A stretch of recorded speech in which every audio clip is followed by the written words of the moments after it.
yang dekat-dekat di sekitar Arun kan. Iya, Tragis kita lihat. Nah, apakah kita enggak mengulang?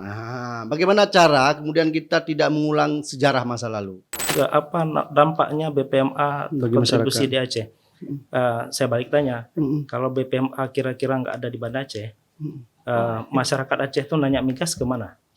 Kenapa? Orang Aceh di luar Aceh bisa berhasil, kenapa di Aceh nggak dikasih peluang? Yang dapat duit itu bukan dari sini sebenarnya. Dapat duit itu dari multiplier effect. Apa multiplier effect-nya? Eits, subscribe dulu.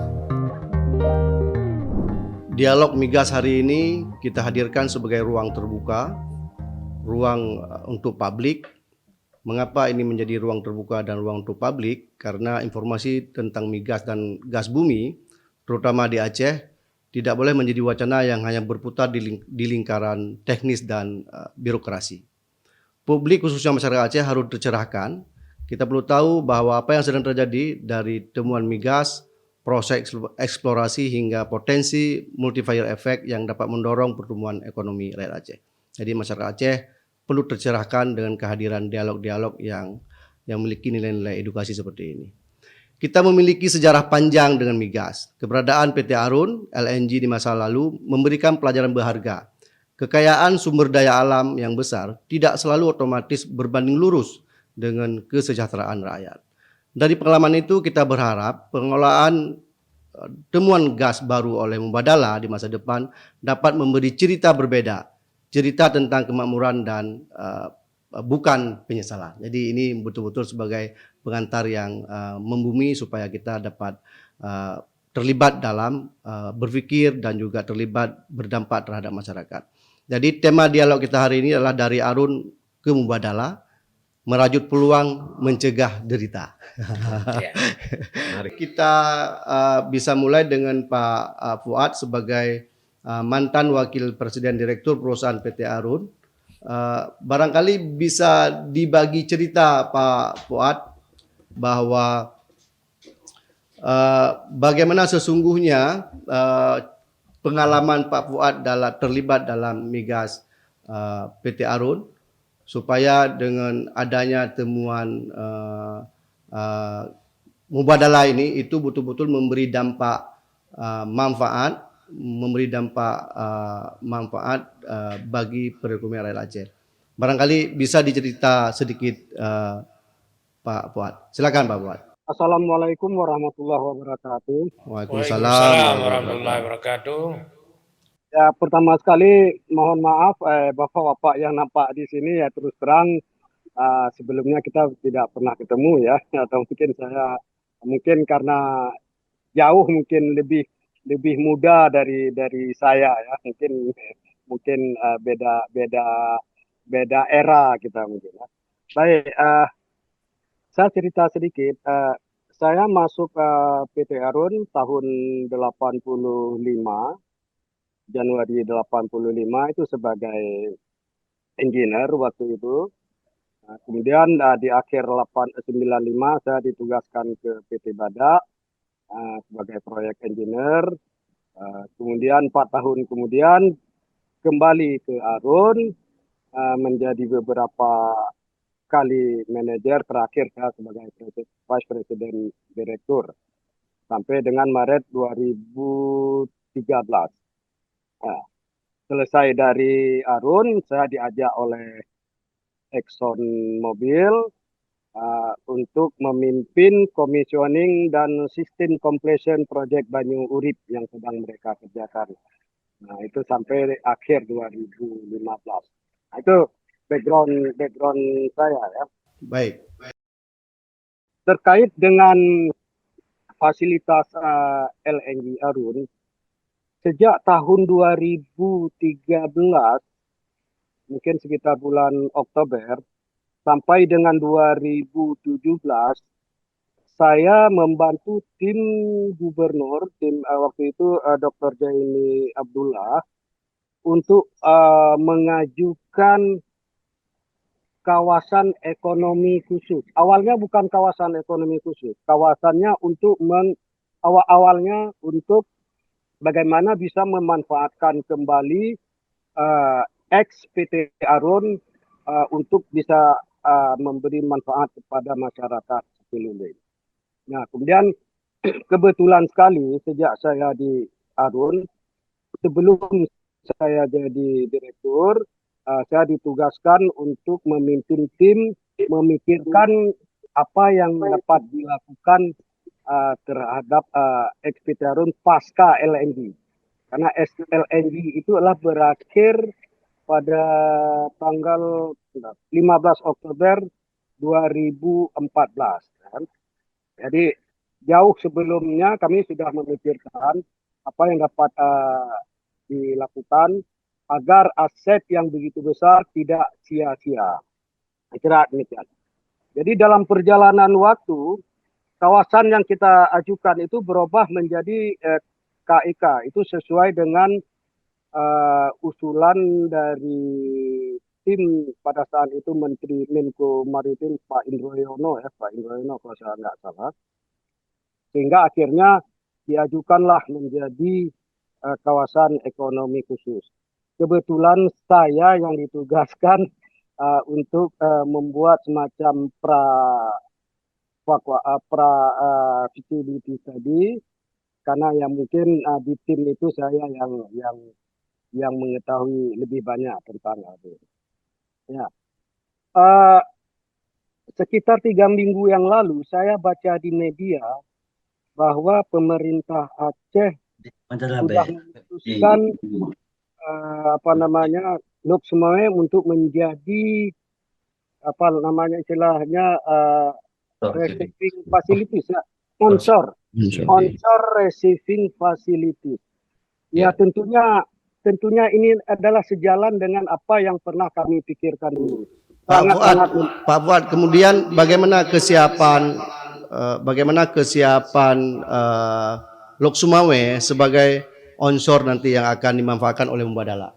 Bagaimana kesiapan? Saya sampaikan bahwa ketika mendengar onshore receiving facilities, tentunya saya sangat menaruh harapan lah, karena saya tahu bahwa kawasannya sudah cukup sudah jadi, tidak daripada misalnya dibangun di tempat lain yang membutuhkan pembebasan lahan, penyiapan lahan yang tentunya akan sangat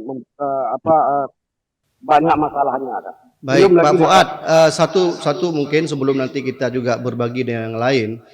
Kira-kira tadi Pak Fuad sampaikan bahwa kesiapan Lok Sumawe untuk menjadi onshore dari proyeksi Mubadala.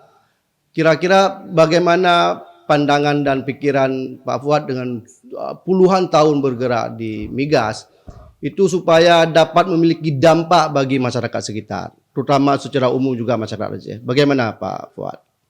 Ya, saya melihat sangat-sangat siap. Di antara daerah-daerah lain, Lok Sumawe adalah terutama di sekitar Batu Patung sangat-sangat siap. Kita tinggal memperbaiki kekurangan dulu, karena kenapa dulu dirasakan kurang oleh masyarakat. Saya kira itu adalah dari sisi pemerintah ya, karena seluruh hasilnya itu adalah diambil oleh pemerintah, kemudian pemerintah membagikan ke daerah sesuai dengan persentase pada saat itu. Sejak 2003 kalau saya nggak salah 2003 Undang-Undang Migas baru, itu kan Aceh seharusnya kan mendapat porsi yang sangat besar. 70% dari hasil onshore 15 mil sampai batas 15 mil. Kalau saya nggak salah, tolong dikoreksi lah kalau saya salah. Itu adalah 70% untuk harusnya bisa memanfaatkan sangat besar itu ya. Namun kita mendapatkan ketika hasilnya sudah jauh di bawah dulu di tahun 2000 ke bawah itu kan. Jadi menurut saya Lok Sumawe adalah sangat siap untuk onshore receiving facility. Bahkan kalau menurut saya jangan onshore receiving facilities. Itu mungkin agak sempit. Mungkin lebih diperluas dengan onshore receiving and processing facilities. Jadi kalau hanya apakah siap kita Pak? Menurut saya sangat siap. Baik rekan Sago TV, kita lanjutkan barangkali diskusi kita, dialog kita barangkali dengan Bang Nizar Saputra sebagai wakil kepala BPMA. Bang Nizar mungkin bisa dibagi cerita atau strategi pemanfaatan kehadiran migas ini untuk masyarakat Aceh. Oke, Silakan. teman-teman. Assalamualaikum warahmatullahi wabarakatuh. Waalaikumsalam warahmatullahi wabarakatuh. Oke, luar biasa nih. Kita BPMA dapat kesempatan untuk hadir di Sago TV ya. Harus. Ya, memang ini dalam rangka kita mengedukasi dari masyarakat Aceh ya. Betul. Ya, sebelumnya mungkin teman-teman juga udah tahu semua ya. Ya. BPMA itu BP Migas Aceh yang dibentuk dengan dari undang-undang sebelumnya dari Helsinki. Sampai sekarang berjalan. Nah, kita udah lumayan banyak bekerja untuk Migas Aceh. Ya. Ya, kebetulan saya baru masuk di sini 6 bulan ya. Oh, Sebelumnya saya di Petronas, sebelumnya juga di Konoco. Ada beberapa oil dan gas lah. Kira-kira belum lama lah. Baru sebentar 20 tahun di luar di oil dan gas. Ya, kemudian ada panggilan pulang nih. Saya bawa deputi nih, Pak Edi nih. Pak Edi bilang, cobalah tes di Aceh katanya. Oke, kita pulang, kita lihat. Karena di KKS itu maksudnya, ini nggak apa-apa, kita ngomong segitu Boleh. Historinya saya itu. Jadi kita pulang, kita lihat, coba ikut di dalam BPMA, biar kita majukan migasnya Aceh. Ya, ini tantangan besar lah, terutama buat saya sendiri dan teman-teman BPMA ya. Ya, apalagi kita mungkin dari dulu kita ngingat dari masa jaya-jayanya Arun. Saya ngerasa juga, walaupun cuma ngerasa baunya aja sih. Karena kita orang Banda Aceh gitu. Mungkin teman-teman yang dulu Semawai lebih banyak merasakan gitu. Sama, rasa bau juga, Pak. Nah, sekarang dengan adanya BPMA, kita mengharapkan ada benefit yang akan kita dapat untuk kedepannya. Ya, mungkin nanti Bang Edi banyak bisa cerita detail ya. Karena Bang Edi dari sisi technical lebih mumpuni. Dari bagiannya beliau ya. Kalau saya secara dari political arahnya BPMA kemana. Nah, BPMA udah terbentuk dan kita juga sudah berkontribusi untuk migas Aceh. Walaupun mungkin masih kecil. Nah, mungkin dulu dari teman-teman udah banyak itu. Dari mulai pembentukan, dari mulai penarikannya PGI, terus kemudian kita mensupport BUMD Aceh, PEMA ya. Nah, itu dulu perencanaannya jauh sebelum ada saya. Kalau saya sekarang saya ngelihat sebenarnya dari sisi BPMA ini udah cukup kencang larinya. Saya tinggal menyesuaikan aja. Ya, mungkin kita harapkan Sago ini bisa sambil bantu kita lah. Mengedukit sama-sama masyarakat Aceh gitu. Karena untuk industri migas ini itu bukan industri cepat saji. Hari ini kita mulai, besok kita panen nggak? Kita perlu waktu. Nah, itu waktunya mungkin bisa 3 tahun, bisa 5 tahun, bisa 10 tahun. Dan itu akan dirasakan mungkin bukan buat kita, buat cucu-cucu kita, anak-anak kita ke depannya. Betul sekali. Nah, sekarang makanya yang udah ada kita manage. Dan kedua mungkin masalah kejayaan Harun dulu ya luar biasa memang, walaupun impactnya sedikit buat kita. Nah, mungkin dengan ada BPMA sekarang kita akan coba bargain mungkin ya sama pemerintah pusat, sama pemerintah daerah dan lainnya lah untuk agar ada yang bisa kita manfaatkan untuk kemakmuran masyarakat Aceh. Itu sesuai dengan PP 23, Bang Edi ya. Itu ada di situ. Itu salah satunya tujuan BPMA itu untuk memakmurkan masyarakat daerah. Artinya BPMA, Bang Edi memang bicara karena dia juga sebagai sebuah lembaga negara. Ya. Tentu di UPA juga ada. Tentu memiliki harapan besar nih, masyarakat mengharap Pasti. betul besar di BPMA. Nah, artinya dengan kehadiran BPMA, apa dampak positif yang kemudian bukan hanya bicara merubah pandangan dan cara pandang masyarakat, tapi juga memiliki dampak ekonomi, dampak multiplier effect, apa yang kira-kira dengan kehadiran BPMA? Kalau untuk BPMA sekarang, multiplier effect yang bisa dilihat sekarang beberapa yang kontrak-kontrak migas, kalau itu mungkin yang lama ya. Mungkin sekarang produksi nggak sebesar yang dulu lah Arun ya. Tapi kita udah bisa full memanage segalanya. Jadi semua KKS yang di dalam wilayah Aceh itu semua under BPMA. Jadi posisi kita sama dengan SKK Migas. Tadi saya sudah jelaskan ya, bahwa kita juga ada memasukkan BUMD kita. Nah, di sini juga PEMA merupakan bagian integral dari perkembangannya BPMA.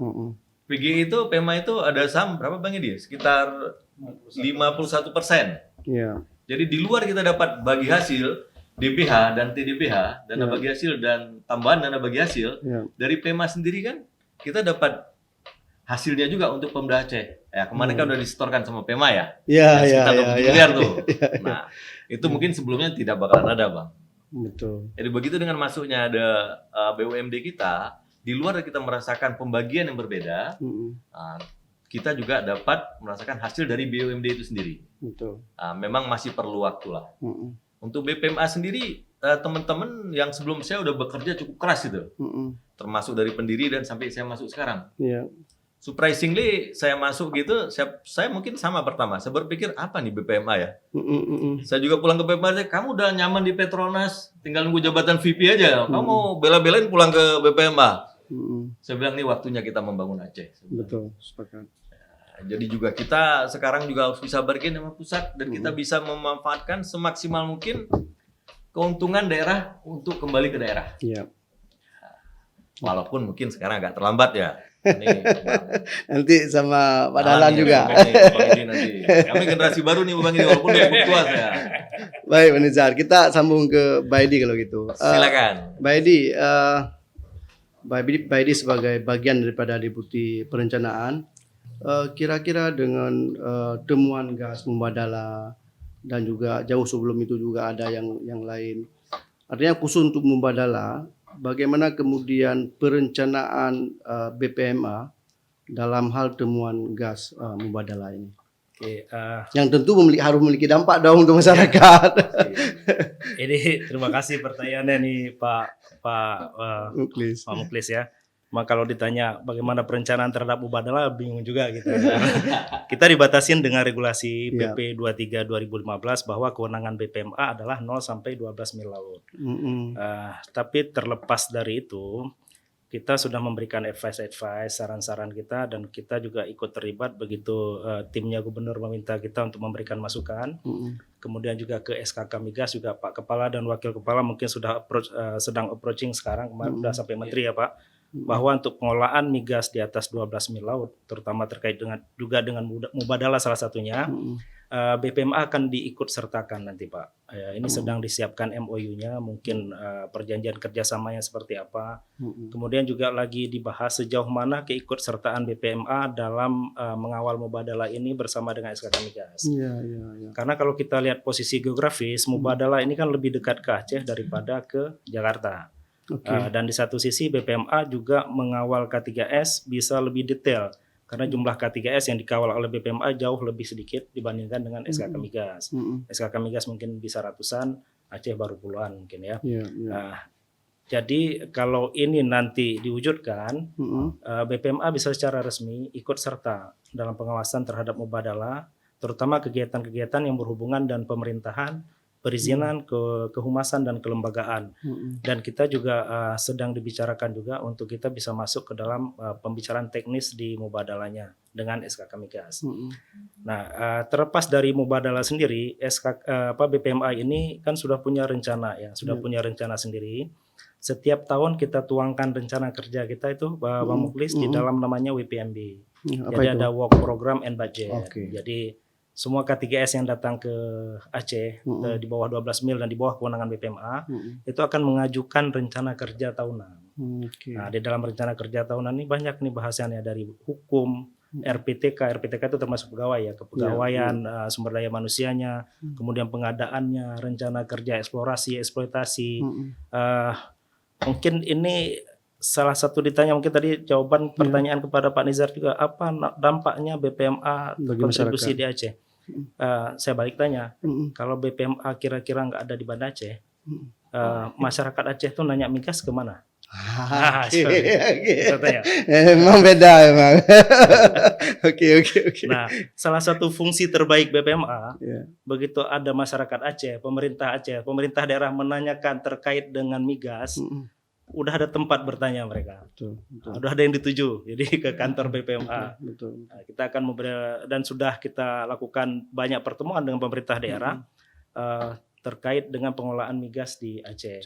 Dan saat ini juga mungkin tidak banyak yang tahu juga bahwa kita sedang melakukan seismic 3D, sudah dan sedang.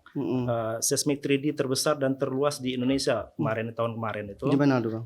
Di Aceh Utara Pak. Aceh Utara, tahun ini kita lanjut lagi Tahun ini kita lanjut 120 km persegi Cunda Juku namanya, Cunda Juku area. Nah, selesai dari Cunda Juku ini kita sudah rencanakan juga untuk melakukan seismik lagi di Biren Sigli. Jadi memang kegiatan eksplorasi kita cukup masif kita lakukan beberapa tahun terakhir ini. Cuman seperti yang disampaikan tadi bahwa industri migas itu tidak langsung memperlihatkan hasilnya. Betul. Waktu eksplorasi itu butuh 6 tahun, Pak. Jadi secara aturan memang ada waktu eksplorasi itu 6 tahun. 6 tahun bisa diperpanjang lagi sampai 4 tahun. Jadi ada 10 tahun khusus ke eksplorasi saja. Nah, setelah itu baru nanti masuk ke tahap eksploitasi. Nah, di tahap eksplorasi ini kita kan pakai rezim cost recovery ya. Kita pakai rezim cost recovery. Mungkin saya jelaskan dulu, ada 2 rezim saat ini yang ada di Indonesia. Satu cost recovery, satu gross split. Kalau cost recovery, semua usaha yang dikeluarkan dan biaya yang dikeluarkan oleh perusahaan itu nantinya akan dibayarkan kembali oleh negara. Dia dianggap sebagai cost operasi, jadi dibayarkan kembali negara. Tapi ada syaratnya. Apa itu? Ada syaratnya. Yang pertama itu, kalau ini wilayah kerja eksplorasi, dia sudah dapat sumur discovery. Jadi begitu dibor dapat minyaknya nih, ditentukan oh ini sudah discovery, baru dia bisa masuk ke nanti itu ke cost recovery. Tetapi kalau mereka ngebor udah habis uang segala macam tidak menemukan apapun dan mereka mundur, maka itu tidak ada kewajiban negara membayarkan cost itu.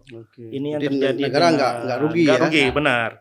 Jadi ini sekedar info aja. Repsol kemarin, Repsol kan ngebor di bawah BPMA waktu itu, dan dia tidak menemukan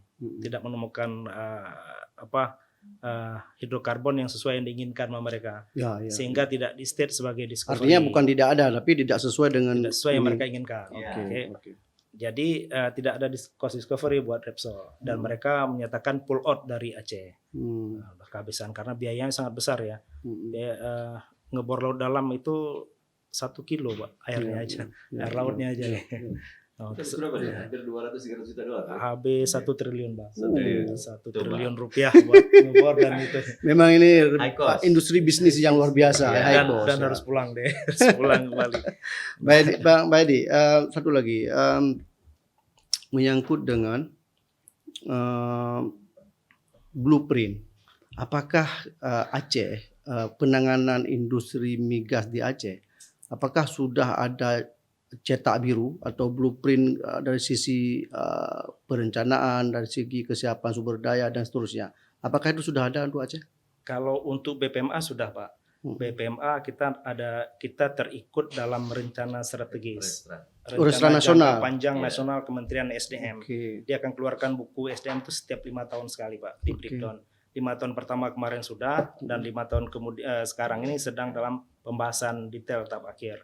Mungkin saya harus sampaikan juga nih, bahwa bila perlu dikasih nampak ke kameranya Bang. Takutnya enggak kelihatan ya. Bisa nge-shoot Bisa coba. Enggak bisa. Mungkin kita lihat berita ya. Kita kemarin berita masuk di beberapa koran juga bahwa kita kan ada realisasi produksi migas dan lifting wilayah kerja Aceh. Targetnya berapa, segala macam berapa. Jadi capaian BPMA itu di wilayah kerja Aceh sampai dengan Juni kan ada 2 semester ya. Januari sampai Juni 2025 itu 117%. Jadi kita di atas target yang sudah ditetapkan secara nasional. Jadi ini kalau migas memang lihat indikatornya salah satunya ini ada produksi dan lifting. Ini kalau tercapai target ya berarti memang kerja benar. Simple. Ini. Jadi kan setiap tahun itu ditetapkan Pak targetnya berapa untuk perusahaan. Kita kan ada beberapa yang produksi nih. Target kamu berapa, lifting produksi berapa, lifting berapa. Ya, kalau ini kita akan awasi sepanjang tahun selama 365 hari. Nah, kalau ini tercapailah berarti target kerja kita. Karena target produksi ini akan mengikat semua rencana kerja yang lain. Itu larinya ke target produksi ini. Semua cost yang terlibat akan larinya untuk menunjang produksi dan lifting ini. Kalau misalnya Bang Nizar, ini kan kita banyak sekali potensi-potensi lain yang bukan hanya membadal tapi ada lain. Nah, BPMA itu bagaimana melihat prospek itu? Kalau dari sisi BPMA, kita tadi mungkin Bang Edi udah jelaskan. Ini kan perlu proses panjang. Ya. Dari mulai survei pertama ya. Ya. Sementara blok-blok ini kan sebenarnya udah di mapping dari lama ya Bang Edi ya. Nah sekarang mereka itu kita arahkan untuk melaksanakan resurvey lagi. Oke. Jadi blok itu udah dibagi-bagi sebenarnya. Mm-mm. Nah kalau di sisi di migas itu, tiap blok itu nanti dia kan ada beberapa proses ya Pak ya. Tadi jelaskan. Dari mulai proses pelelangan, Ya. mulai survei dan lainnya sampai produksi. Produksi tahap akhir. Mm-mm. Dan ini semua perlu waktu. Tadi berapa? 10 sampai 15 tahun ya Bang Edi? 6. Nah, kalau fast track. Nah, kita kembali lagi ke yang tadi ya. Kita balik ke Mubadala lagi lah. Mubadala ini fast track namanya. Dia baru belum setahun ya. Ya, langsung 2 jadi tahun, ya. dia biasa langsung ada dan memang sekarang karena memang message-nya dari pemerintah, kita mengejar produksi. Oke. Jadi itu dipermudah. Nah, kan tadi bilang ada 2 skim ya. Yang pertama cost recovery, yang kedua skimnya gross split. Nah, mereka ambil gross split. Nah, gross split nih mungkin Bang Edi korek ya kalau salah ya. Nah, gross split sendiri ini mereka itu menentukan semuanya. Dia beli barang nggak perlu persetujuan. Cuman nanti pas bagi hasilnya itu ditentukan. Jadi depan itu dari awal. Ini kira-kira kalau operasionalnya sulit, berarti dia bagi hasilnya besar. Ya. Nah, kayak besar di tengah laut itu, biayanya kan besar sekali. Tapi resiko kembali lagi ke Mubadala gitu. Pemerintah itu nggak ada risiko apa-apa. Toh kalau nggak berhasil, case-nya ya udah dia mau pulang ke ketidakberhasilannya. Oke, kalau kita hubungkan dengan pengalaman masa lalu dengan Arun, bagaimana kita Arun itu jadi pembelajaran bagi Mubadala ke depan? Apa yang bisa dibagi, Bang Nizar? Mungkin kalau Arun dulu skimnya beda ya. Nah, saya bilang nih kadang-kadang nih agak ada di wilayah yang mungkin saya sama teman-teman di sini juga Belum lahir malah. gitu kan. Iya. Tapi kita kembalikan. Padahal mungkin udah lahir ya. Enggak juga lah, saya seumuran sama beliau, Pak. Saya juga udah tua, Pak. Tapi masih nampak muda, Bang. Nah, itu salah satu saya kepengin pulang kampung biar kelihatan. Iya.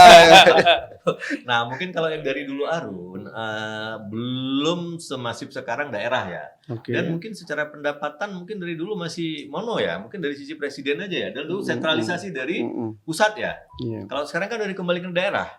Jadi kalau untuk yang di Indonesia sekarang nggak usah ngomong Aceh, di Indonesia juga pembagiannya udah hampir sama Bang Edi ya. Jadi di Indonesia kalau yang di luar, kalau yang di onshore itu memang udah sebagian untuk pemerintah daerah. Iya. Yang di offshore juga ada haknya pemerintah, ada DBH dan TDBH. Mungkin di luar itu DBH aja ya, nggak ada TDBH. Ada tambahan untuk yang sekarang itu ada kita dengar-dengar participating interest daerah, PI, yang namanya PI Pak Dalan ya. Jadi PI itu ada dikasih oleh pemerintah pusat 10% untuk daerah. Nggak usah bayar. 10% dengan saham gendong ya. Saham gendong namanya. orang bilang. Nah, tapi ada yang unik nih di Aceh. Apa itu? Yang unik di Aceh, PI minimal 10%. Nah, Jadi ini hebatnya Aceh negosiasi negosiasinya Aceh itu. Jadi PI kita minimal 10%. Kalau yang luar maksimal 10%. Oke. Banyak kelebihannya. Karena di 2-3 Tapi kelebihan itu apakah misalnya dimanfaatkan untuk lebih maksimal? Oh, pasti. Nah, Sekarang ini Pak yang sedang proses kan ini. Kita kan sedang proses itu juga nih, PI juga ya, PI. Cuman kita harus ingat ada beberapa beberapa investasi. PI ini kan kayak investasi juga ya. Ya. Perusahaan migasnya yang untung kita ada PI 10%. Cuman jangan kita masuk di tahap eksplorasi. Ya. Di tahap dia menghabiskan uang, jangan kita masuk ke situ. Masuk waktu Masuknya ada peluang mereka untung aja. sudah produksi. Nah, itu yang kita sarankan. Jadi begitu sudah berproduksi dan sudah menghasilkan dengan baik, situ kita masuk PI 10%-nya pemerintah daerah. ya, ini sekarang kita edukasi karena investasi itu kan baliknya ke uang ya. Betul. Nggak mungkin juga nanti uang daerah dipakai buat investasi yang masih belum pasti. Betul. Nah, ini juga kalau yang dibilang kayak Bang Edi bilang eksplorasi sekarang itu sebenarnya kalau kita bilang berjudi terlalu naif ya. Ya. Tapi Tapi memang masih kayak gitu. 50-50 ya. Bukan 50 mungkin. 70 atau 90-10 ya. Karena memang keberhasilannya bisa jadi hampir zero kan. Karena didapat juga cadangan ini setelah dia melaksanakan beberapa kali fase. Dan itu semua pakai biaya. Dan nggak kecil itu biayanya. Apalagi di offshore. Offshore itu kalau sewa rignya aja satu sumur offshore tuh ya kurang lebih bisa 80 sampai 100 juta dolar minimum. Kalau di onshore masih 15 sampai 20 juta dolar. Nah, karena dia lebih gampang ya. Jadi kalau kita mau eksplorasi ini mengebor nih, teman-teman biasa di Katikas ada namanya POS, Pak. Ini POS-nya berapa ya? POS itu percent of success. Ya. Kemungkinan sukses berapa persen? Prediksinya berapa persen ya? Nah, itu. Ya. Karena Mungkin- memang risikonya besar Iya, sekali. mungkin contohnya mungkin yang sekarang kita lihat lapangan di Korea Selatan. Mm-mm. Ada lapangan baru mereka ngebor tuh POS dia 20%. Mm-mm. Berarti percentage of success tuh hanya 20% untuk ngebor baru dia. Mm-mm. Nah, kalau dapat dari 100 berarti ya 20 sumur. 20 sumur. Itu. Oke, kita beralih ke Pak Dahlan. Pak Dahlan sebagai profesional migas yang barangkali pernah bekerja di mana-mana dan hari ini di Kalimantan. Bagaimana kemudian Pak Dahlan supaya temuan gas migas mubadalah ini itu betul-betul memiliki dampak bagi ekonomi masyarakat? Ya, terima kasih Pak Muklis.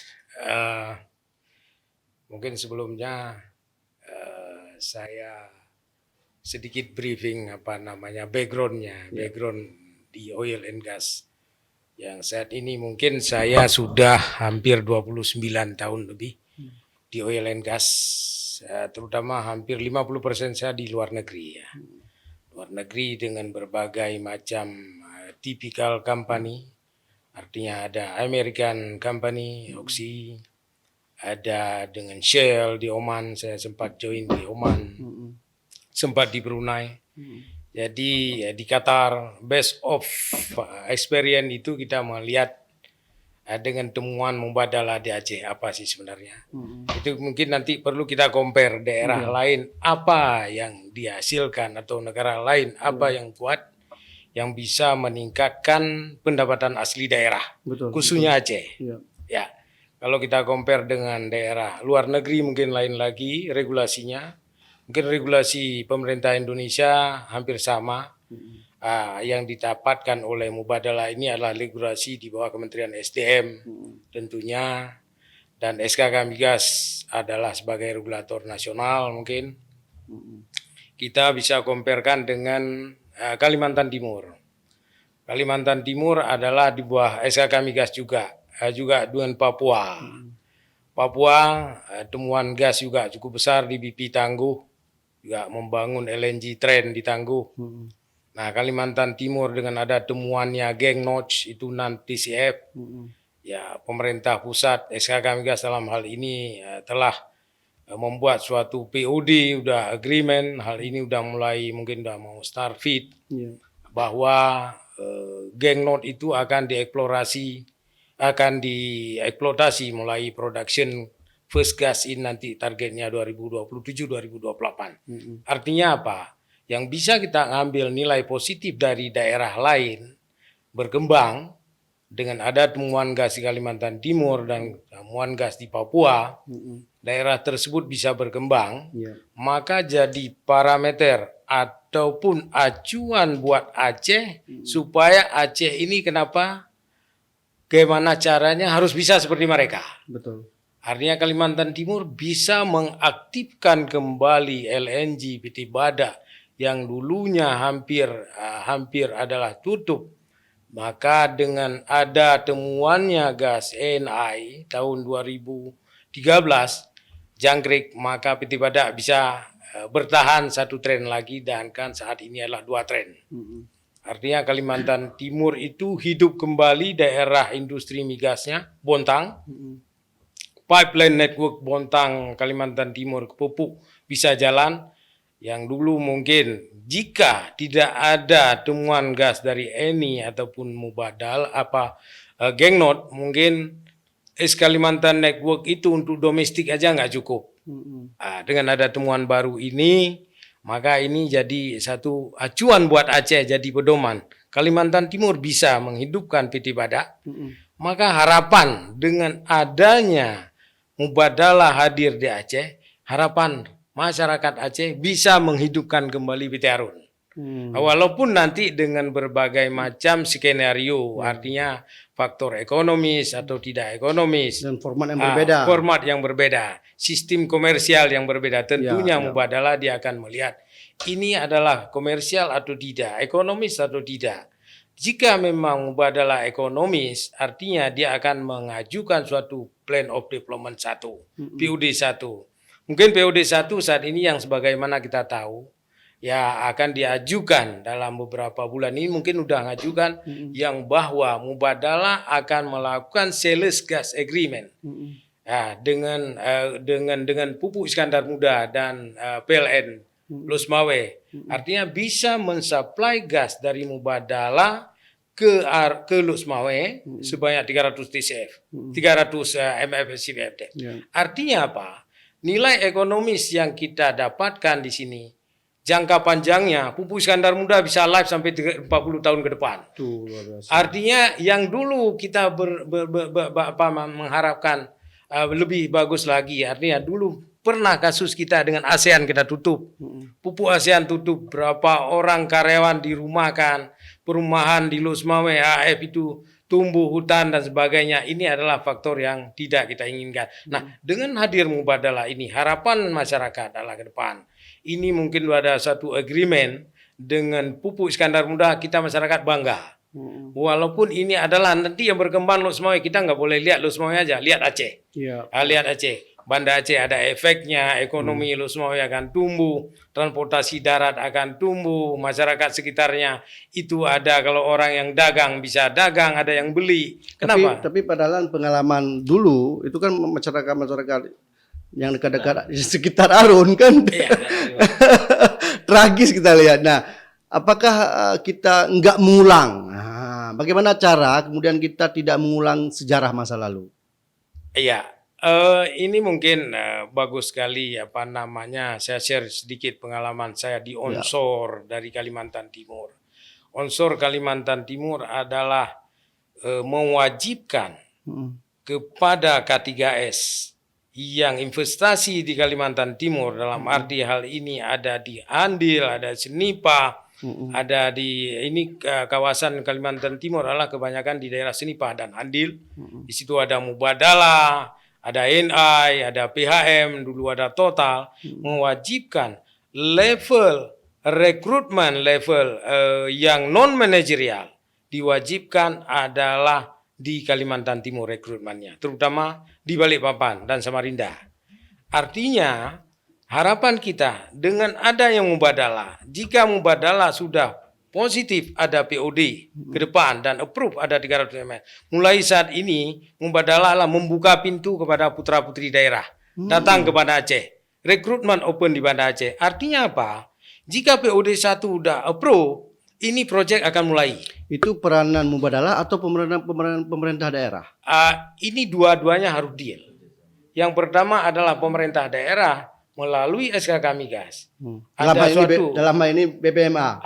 BPMA di Aceh mungkin teman-teman BPMA bisa support seperti Pak Edi tadi bilang, akan mensupport, kasih support kepada SKK. Karena ini adalah 12 mil laut ke atas di bawah SKK, tetapi BPMA mempunyai peran untuk mengkasih ide atau saran kepada pemerintah. Nanti saran ini mungkin dari pemerintah Aceh, baik itu adalah Pemda Losmawe maupun Pemda provinsi sendiri, adalah membuat suatu deal ataupun MOU.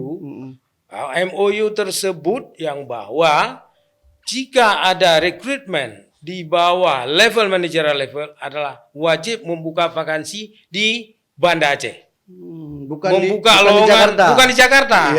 Jadi gini, jadi ini kita lesson learn apa yang terjadi saat sebelumnya di Aceh. Jangan nanti level operator hanya dibuka Losmawe, itu tidak fair. Artinya membuka level manager. Kenapa tidak? Orang Aceh ini adalah bekas alumni AIK Harun, AIK Exxon, orang-orang experience. Di Qatar aja banyak orang Aceh dipakai. Kenapa di Mubadalah itu tidak berani untuk membuka vakansi di Banda Aceh? Buka vakansi di Banda Aceh. Nanti tim rekrutmennya silakan dengan konsultan ada di Banda Aceh atau dengan Siakuala atau dengan universitas di sini. Nah, ini baru akan menambahkan nilai tawarnya pemerintah Aceh dengan Jakarta. Ini perlu.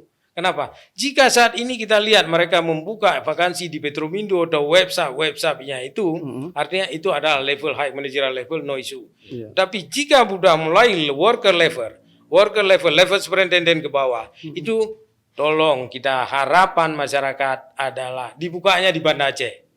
Artinya apa? Prioritas pertama dibuat di Universitas Siakuala, Universitas Maluku Saleh, Politeknik dan sebagainya. Jika spesifikasi atau kualifikasi yang dibutuhkan tidak terdapat di Aceh, maka baru dibuka level nasional. Ya. Ini level nasional dibuka dulu, di Aceh nggak pernah ada. Akhirnya Buya Krung didangdang, Buya Damang meraseki. Nah, Ini itu yang jadi masalah, masalah. Jadi merajut apa namanya kemakmuran ke depan kita apa namanya harap-harap cemas.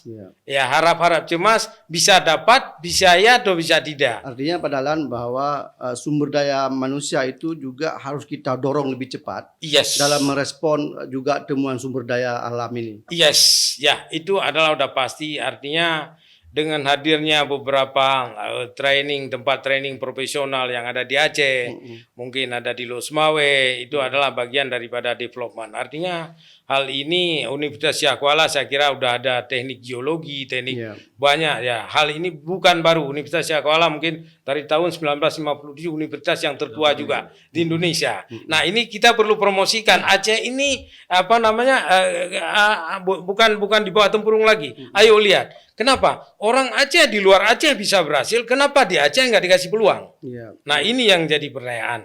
Nah, jika ada orang Aceh di luar Aceh ya seperti kata Pak Nijar ingin membangun Aceh, ya kasihlah mereka peluang, kasihlah itu advice atau apa yang kekurangannya, yang perlu diimprove ya improvekan. Tetapi kasih peluang. Jika dia dikasih peluang, istilahnya gini, jika ada suatu vakansi, kalau memang ada alumni Unsyah yang apply, panggil dia sebagai calon atau kandidat untuk minimal interview. diberi presentasi peluang, untuk peluang. Ini dikunci, di lock, dipasang gembok lagi. Gimana kita mau masuk?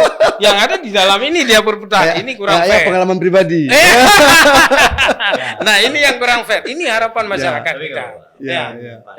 Ini yang harus ada di Aceh ini. Ini belum ada. Betul. Nah, Kalimantan Timur saat ini pengalaman saya seperti itu diwajibkan oleh Pemda. Kami hire adalah oke, kalau kita rekrut fresh graduate itu sudah pasti.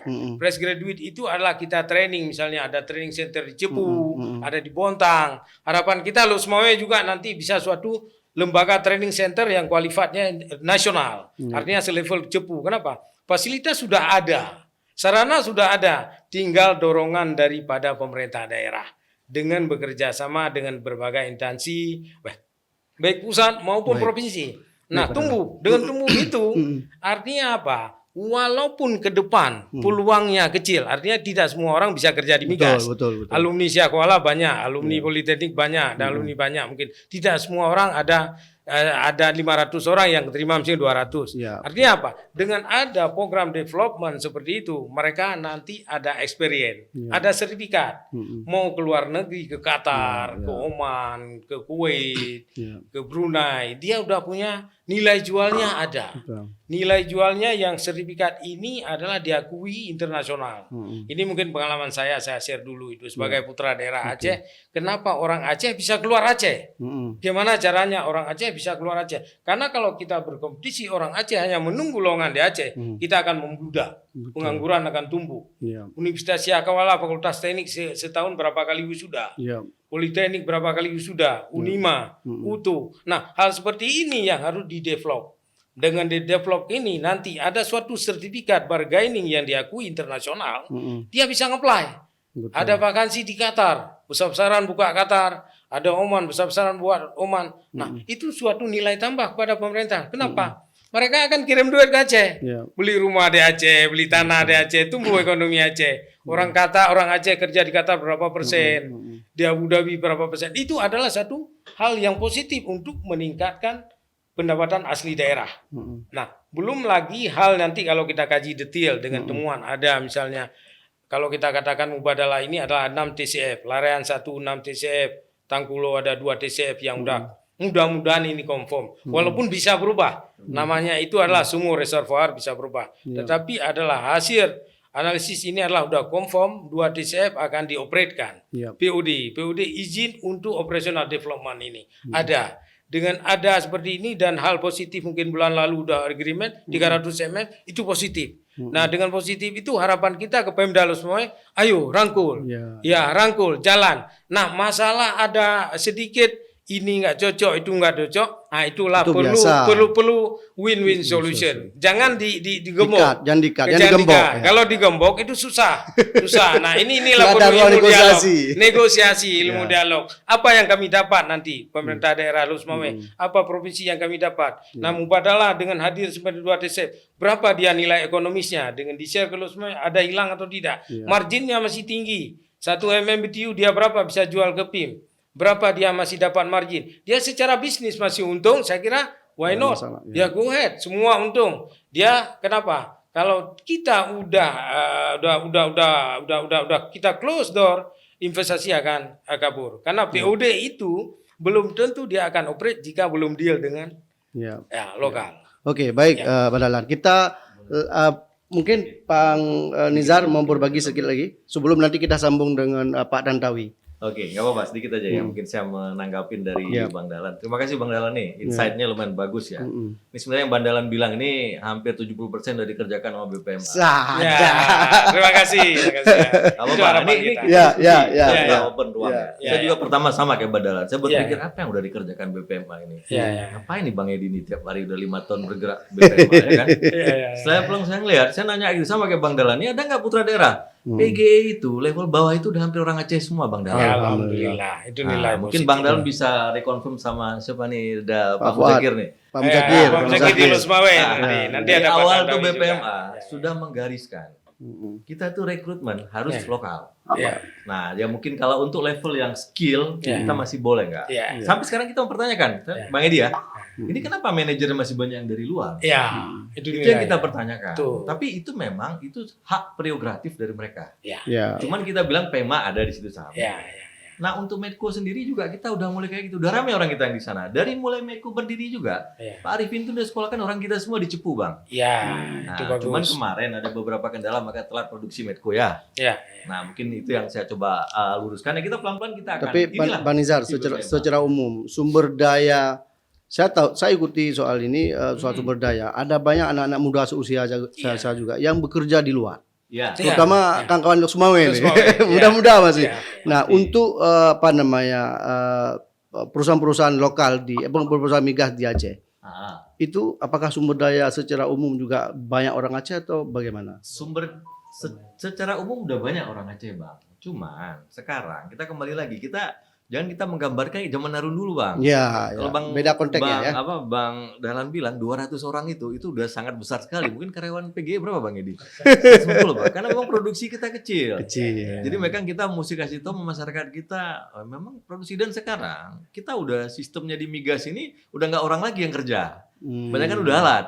Nah, tapi ini kita juga sekarang ini kita satu sisi ya dari Betul, sisi yang tadi ini ya. Kemudian dari sisi POD. POD itu sebenarnya dari sisi kita sekarang kita udah punya kerjasama sama SKK Migas. Kita ada MOU, Memorandum of Understanding itu, yang rencana mungkin ya harusnya akhir bulan ini udah. Kita mencoba di situ, dan ini kita alhamdulillah gubernur itu sangat mensupport kita. Iya, Dan juga ketemu apalagi Tim Sus Gubernur Aceh Gubernur. dekat dengan Pak Presiden. Iya. Iya. Cuman gini Bang, dekat boleh tapi kita memanfaatkan sesuai dengan tupoksi yang ada. Sudah. Kita regulasi. Betul. Kita buat yang profesional. Iya. Nah, ini yang sekarang kita jalankan. Saya dengan tim di BPMA, kita buat kalau kita minta itu sesuai dengan haknya kita. Dan pengaturan yang kita buat juga itu memang secara undang-undang dan MOU-nya kayak gitu. Namun gitu ya. PP-nya juga ngomong kayak gitu. Ya. Jangan ada sampai kata-kata nanti cuma Quran dan hadis saja nggak bisa dirubah. Oke, Pak Nidal. Oke, Bang Edi, sedikit jawab Edi. Kita sambung ke Bang Tantowi. Sebenarnya ada dua nih yang saya ingin tanggapi, terutama terkait dengan tenaga kerja. Saya pribadi Pak kemarin menghandle anak-anak Aceh yang dibeasiswakan oleh pemerintah Aceh ke Angka Migas. Jadi Oke. kita diminta tolong. Berapa orang? Itu ada 100 orang mereka. Wow. 30 ya. Jadi ada satu angkatan itu saya bantu handle lah. Kita bantu handle dengan ini seperti keresahan Pak Dahlan, Pak Dahlan resah aja kalau saya melakukannya. Ini dua sahabat berbagi cerita ini. Kalau dibuka, dia harus karena disampaikan jadi harus kita buka. Pak Nizar kan sampaikan tadi Pak Waka ya, ini BPMA ngapain aja nih? Ya. Saya juga tanyakan 5 itu tahun sebenarnya. saya nggak buka-buka. Itu nggak buka. Karena nggak ada satu nggak undang kita. Bang. Oke, nanti kita undang lagi nih. Jadi kita memang dipanggil oleh Wali Nanggro panggil kita, kemudian ke Kepala BPSDM Pak Syaridin waktu itu menyampaikan bahwa kita punya anak-anak didik di Akamigas yang kita sekolahkan ke sana, beasiswa pemerintah Aceh, tolong dihandle seperti apa. Kemudian menanggapi hal itu, saya coba bantu kepala kemarin, kita coba buka magang di K3S. Oke. Karena targetnya gini. Berapa jumlah? Rotasi terus Pak. Karena saya nggak mau nanti, saya sampaikan ke mereka, saya nggak mau eksklusif Akamigas Pak. Nanti USK komplain dong. Betul. Nanti ada Oke. Unimal komplain Hak yang sama. Jadi kita buka hak yang sama, jadi proporsional. Ya. Cuma programnya kita siapin. Jadi program saya waktu itu sebenarnya sama kayak keresahan Bandalan tadi. Supaya anak-anak ini punya sertifikat bahwa mereka sudah bekerja di perusahaan migas. Dan sekolahnya Pak Muzakir juga lancar. Sertifikat mereka ini bisa dipakai nanti kalau mereka melamar ke migas di tempat lain di luar. Karena kan kapasitas kita terbatas Pak. Betul. Kita lulus ada 100, 200 setiap tahun itu mau dikemanain juga kita. Hari ini Pak teknik perminyakan baru buka juga di Aceh. Ya. Ini kalau nggak salah saya satu angkatan baru ini ada 100-an orang. Mbak Hedi, itu prospek nggak jurusan teknik perminyakan sekarang? Kalau ini kan kita kembali ke kampus ya Pak. Kampus sudah buka, jadi menurut mereka pasti prospek. Kalau sisi kita sebagai Kalau dari sisi praktisi. kita kemarin menyampaikan ke mereka begini, kalau bisa angkatan pertama jangan terlalu banyak dulu. Oke. Kita batasin jumlahnya supaya kita lihat dulu serapannya seperti apa. Tapi mungkin pemerintah, bukan pemerintah ya, pihak dari kampus mungkin ada pertimbangan khusus atau ada pertimbangan lain. Mungkin juga mereka sudah melakukan kerjasama dengan di luar Aceh Pak. Jadi mungkin itu akan jadi solusi juga sama mereka. Kemudian terkait satu lagi yang disampaikan Pak Dahlan tadi, Pak Dahlan. Pak Dahlan terus nih. Iya.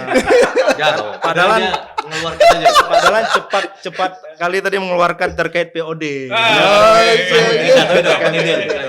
Jadi kalau udah POD ini saya kebetulan saya punya data. Oke. Saya izin baca Pak ya.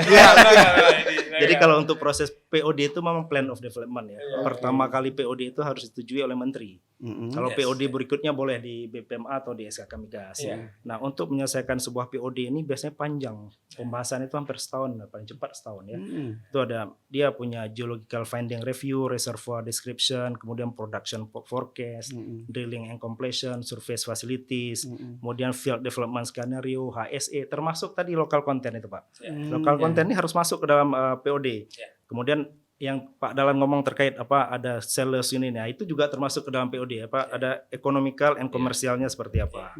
Nah ini adalah dijadiin nanti dalam satu buku POD, buku proposal yang diajukan ke Menteri Energi dan Sumber Daya Mineral. Ini Pak. Nah untuk informasi saja, bulan lalu kita sudah dipanggil sama timnya Pak Gubernur. Kebetulan pas hari H Pak Gubernurnya sendiri memimpin rapat ya. Memimpin rapat membahas ini terkait dengan sumber daya manusia juga sudah disampaikan di situ. Sudah masuk ke dalam permintaan pemerintah Aceh. Kemudian terkait dengan lokal konten dan terkait macam-macam lah sudah disampaikan. Lokal konten itu bisa dispesifikan Bang. Lokal konten itu kandungan tingkat komponen dalam negeri Pak. Oke, Contohnya seperti ini. SDM kita harus dari Aceh. Beberapa pengadaan sekian ya Aceh. Beberapa harus masuk ke sini ya. Itu ya udah dibahas sama kemarin dan Mualim berarti hadir langsung ya? hadir langsung Mualim luar biasa. Kita kaget Pak. Ini hadir gubernur memimpin rapat langsung tuh luar biasa. Dan alhamdulillah sudah diajukan suratnya ke Mubadalah. Dan di saat itu Mubadalah menyampaikan, bukan saat itu ya, 2 minggu kemarin ya. 2-3 minggu kemarin Mubadalah sudah menyampaikan bahwa apa yang pemerintah Aceh minta itu align sama apa yang kami pikirkan. Jadi kita berdoa Pak, semoga Mubadalah sama Aceh ini seiring sejalan. Kemarin kan yang datang presidennya langsung ya. Bu Abdullah ya. Bu Abdullah ditemani dengan teman-teman dari SKK Migas dan juga dari teman-teman BPMA. Kita menghadap gubernur waktu itu di Pendopo. Ya, ini udah disampaikan alhamdulillah align semua. Ya tinggal kita tunggu aja jalannya perlahan-lahan Pak. Tugas kita mungkin jadikan ini suasana kondusif buat investasi. Sepakat. Itu yang kita ini kan. Mungkin sedikit lagi nggak apa-apa. Sedikit aja mungkin ya. Kepanjangan gitu. Jadi kepanjangan kita ngomong nih. Gak apa-apa, ini penting karena udah dipancing sama Pak Dahlan. Emang selalu ada kayak gini. Pak Dahlan jago ini. Cuma pertanyaan saya kembali sekarang. Iya. Banyak yang kita omongkan. Betul. Tapi sebagian bukan konsumsi publik, Pak. Betul. Tapi perlu kita bicarakan nggak ya? Nggak apa-apa. Itu hal yang positif buat masyarakat. Atau kita sapa dulu Pak Tantawi. Beliau dari DPR. Assalamualaikum Pak Tantawi. Waalaikumsalam warahmatullahi wabarakatuh. Baik, makasih Pak Tantawi. Pak Tantawi sebagai anggota DPRA dari fraksi Demokrat, kemudian juga Dapil Aceh Utara lagi. Jadi betul-betul secara DNA ini betul-betul sangat memiliki atensi luar biasa. Nah, pertanyaan penting Pak Tantawi, bagaimana kesiapan legislatif kita sebagai bagian elemen yang memproduksi kewenangan, aturan dan seterusnya. Terutama menyangkut tadi saya sudah pancing soal blueprint, soal bagaimana perencanaan migas Aceh 10, 20, 30 dan seterusnya untuk ke depan. Nah, apakah pemerintah Aceh dalam hal ini DPRA telah menyusun semacam blueprint cetak biru soal tata kelola migas Aceh? Ya, terima kasih. Yang pertama sekali kita patut bersyukur atas temuan ini, temuan Mubadala di Blok Andaman yang menurut informasi memang ini sudah sangat gembira dengan informasi temuan ini masyarakat Aceh. Tentu kami sebagai DPR juga bersyukur, rakyat Aceh juga bersyukur, dan kita berharap pemerintah Aceh bisa bekerja sama dengan pemerintah pusat, ya, khususnya nanti dengan Pertamina, SKK Migas dalam hal mengelola blok Andaman ini. Dan ini memang sudah diatur oleh ketentuan pusat bahwa 12 mil, lebih 12 mil itu adalah wilayahnya pemerintah pusat. Nah, dalam hal ini Aceh, khususnya Lok Semawe, juga Aceh Utara, itu kita sudah punya lokasi tempat penampungan ataupun tanker yang sudah lama menganggur. Ini kami berharap pemerintah Aceh bisa mendorong pemerintah pusat bisa terkonek antara Blok Andaman, temuan minyak dan gas di sana akan dialiri ke Lok Semawe. Dan ini tentu akan membuka peluang besar bagi kesejahteraan rakyat Aceh. Ya. Nah, Aceh khususnya kita punya tenaga-tenaga terampil, tenaga-tenaga ahli di bidang migas yang setelah Arun dan ExxonMobil selesai kontrak di Aceh, ini banyak orang-orang kita PT Arun ExxonMobil Oil yang diambil oleh perusahaan-perusahaan minyak, baik itu di Indonesia, di provinsi-provinsi lain, juga di Timur Tengah, di perusahaan-perusahaan Timur Tengah seperti di Abu Dhabi, Qatar, Dubai, ya kan? Jadi dalam hal ini kita sudah punya modal besar dalam hal SDM, juga dalam hal tempat. Tempat kita dulu katanya akan bekerja sama, sudah pemerintah pusat sudah dikatakan bahwa itu daerah Arun itu termasuk wilayah Kek Arun, tapi kita lihat sampai saat ini itu tidak termasuk proyek strategis nasional untuk Aceh. Oleh karena itu, dengan temuan ini membuka peluang baru bagi kita di Aceh. Nah, menyangkut regulasi-regulasi, tentu ini ada menyangkut regulasi, tentu kita tidak bisa mengintervensi pemerintah pusat. Tetapi dalam hal ini, pemerintah Aceh punya kewenangan, punya hak, karena ini di wilayah Aceh, punya hak untuk bekerja sama dengan pemerintah pusat. Lebih-lebih kita sudah punya fasilitas di Lok Semawe, di PT Arun dulu, dan juga punya SDM, ya, punya anak-anak hebat, punya pemuda-pemuda hebat Aceh yang sudah berpengalaman di bidang migas. Dan tentunya kami berharap orang-orang yang sudah berpengalaman ini nanti bisa berpartisipasi di perusahaan migas ini. Ya. Kemudian Pak Tantowi, kami mengikuti bahwa DPRA sedang mencoba gagas kanun migas sepertinya. Bisa diberi update kepada kita atau masyarakat Aceh, Pak Tantowi? Ya, yang pertama sekali saya masuk langsung kemarin menyangkut migas ini, tentu sumur-sumur tua yang ada di Aceh. Sumur tua itu yang dikatakan sumur tua, sumur minyak yang di 70-an, tahun 70-an ke bawah. Sedangkan temuan di 70 tahun ke atas itu tidak dianggap sumur tua oleh Pertamina atau oleh pemerintah pusat dalam aturannya. Nah, saat ini tentu menyangkut aturan atau kanun migas ini sedang digodok di DPR Aceh, tetapi ini masih dalam proses.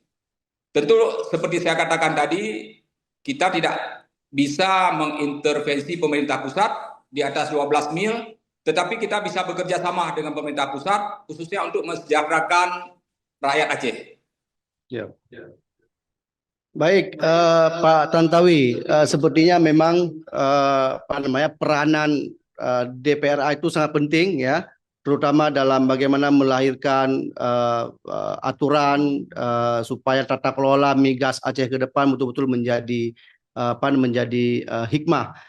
Terakhir, Pak Tantowi, apa yang bisa dibagi kepada kita, Pak Tantowi, dengan kehadiran temuan gas membadala ini, migas membadala ini, dan Pak Tantowi sebagai orang Aceh Utara tentu punya memori eksistensi Arun dulu. Nah, bagaimana supaya cerita Arun tidak terulang dengan cerita Mubadala? Bagaimana, Pak Tantowi?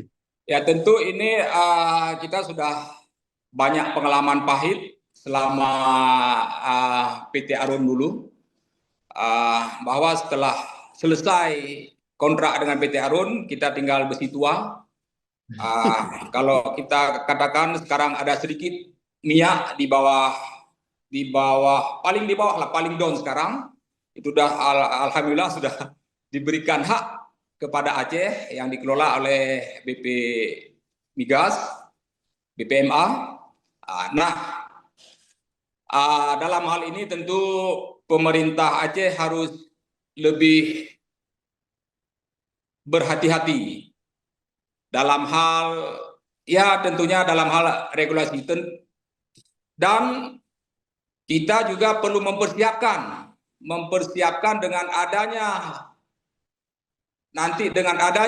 ya tentu baik itu PI maupun bagi hasil, tentu pemerintah Aceh nanti ke depan harus mempersiapkan strategi lain. Tentu SDM juga perlu ditingkatkan. Ya. Perlu ditingkatkan agar ke depan pasca selesai juga, karena ini kalau cerita migas kan cerita barang yang tidak bisa diperbarukan. Iya. Jadi kalau selesai cerita masa depan, Pak. 20 tahun ya selesai 20 tahun. Katakanlah Saudi hari ini. Mereka ingin mencari potensi ekonomi baru.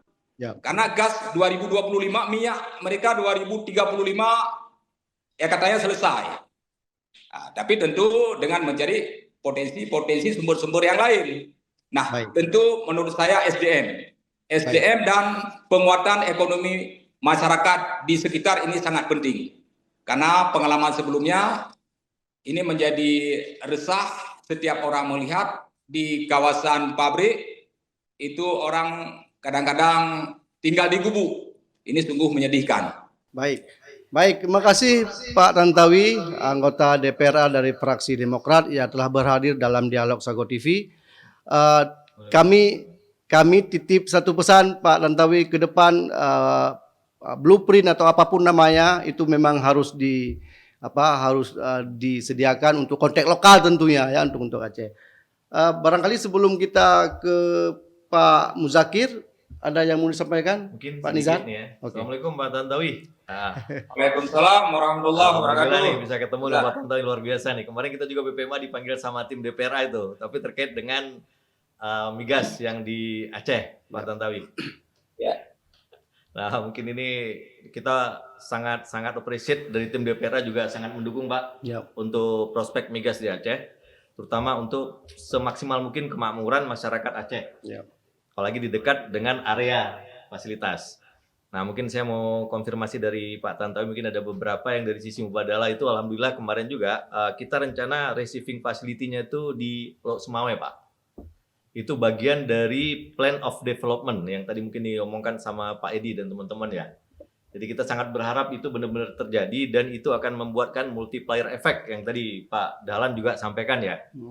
Nah, di sini juga kita dari BPMA kita terus akan mempush dari sisi Mubadala dan SKK Migas untuk mempercepat POD ya. Walaupun kita tidak terikut dalam tim POD-nya. Ya. Karena POD itu business to business. Yes. Ya, tadi Pak Tantowi juga bilang itu pusat ya. Ya. Tapi minimum yang dari sisi keinginan kita, tadi juga dengan personil ya masyarakat, kita udah infokan, itu salah satunya kita mintakan ke Mubadala dari sisi gubernur, anak-anak muda kita itu untuk ditrainingkan. Oke. Jadi training itu salah satunya. Cuman mereka itu training iya, tapi untuk kerja mungkin tidak harus di Mubadala. Betul, sepakat. Jadi itu hal yang kita akan ikan. Karena memang itu kan kalau sekarang Yang penting kompetensi ya. ya, fasenya masih fase untuk eksplorasi ya. Ya. Jadi tim-tim yang diambil benar-benar yang tim berpengalaman. Nah, di situ juga mungkin saya juga nggak tahu sekarang ya. Mungkin ada beberapa mereka konsultasi. Kalau ada orang Aceh yang memang potensi, silakan infokan ke mereka untuk masukkan di tim eksplorasi. Nah, cuman kembali lagi Pak, yang tim eksplorasi itu orang kita terutama yang alumni Arun ini tuh semua orang operasi. Saya mesti jelaskan di sini ya. Ya, sebagai orang yang dua saya juga termasuk tim yang operasi gitu. Jadi kalau untuk fase ini orang kita itu sangat-sangat jarang sekali lah. Ya. Nah, jadi dia mereka rekrutmen ya, Pak mungkin Pak Dahlan tuh banyak teman-teman yang diambil dari teman ini ya. Nah, dan ini juga memang orang-orang yang untuk fase eksplorasi. Ya. Nah, ini memang yang menarik sekarang kita kawal POD-nya Pak. Jadi kita tuh sama SKK Migas, kita sudah buat MOU yang tinggal ditandatangani nih. Kemarin kita udah meeting, ini juga kita mengikutkan concern dari tim DPRA. Kita akan mengawal gubernur dan masyarakat Aceh untuk bisa mendapatkan hak yang sebesar-besarnya untuk benefit Aceh dari Mubadala. Oke. Nah, di sini kita ada 3 poin kemarin yang kita ngobrol. Itu pertama mungkin itu koordinasi dan laporan dari SKK Migas itu ke BPMA. Mengikut sertakan BPMA untuk segala aktivitas Mubadala. Terus mungkin kemudian juga kita di sini karena memang segala technical aspek dan lain kayak Pak Deputi ceritakan tadi itu masih di bagiannya Mubadala dan SKK Migas, kita ikut di kehumasan, perizinan dan lain-lain. Ya, kita di sini juga marilah sama-sama kita kawal di Mubadala ya. Kita permudah perizinannya, tidak banyak terjadi hambatan lah di sisi pemerintah daerah. Dan yang terakhir yang paling penting itu mereka nanti akan menyerahkan salinan POD-nya itu ke kita. Untuk sama-sama kita akan lihat BPMA dan ini. Jadi kita benar-benar sekarang mengusahakan kita benar bisa mensupport dari Mubadala untuk secepatnya beroperasi dan berproduksi di wilayah Indonesia, terutama untuk Aceh, karena kita mengharapkan multiplier effect-nya yang tadi. Baik, Pak Nizar. Itu Pak gambaran sementara. Baik. Ya. Pak Muzakir tersambung dengan kita. Iya Pak, tersambung Pak. Baik, Pak Muzakir, tadi kita kan banyak diskusi juga soal kesiapan sumber daya manusia atau anak-anak muda kita yang akan nanti bertarung atau bekerja dalam dunia migas. Pak Muzakir sendiri sebagai bagian daripada yang bergelut dengan penyiapan sumber daya manusia dalam bidang migas. Bagaimana sekarang Pak Muzakir melihat kesiapan pemuda-pemuda kita atau sarjana-sarjana kita itu dalam dunia migas? Izinkan saya mungkin menceritakan sedikit tentang Akaugas. Izin Pak, saya share slide-nya sedikit tentang Akaugas mungkin supaya tahu bahwa apa ini Akaugas gitu Pak. Izin Pak ya. Apa-apa Pak, narasi aja dulu Pak, karena kita waktu.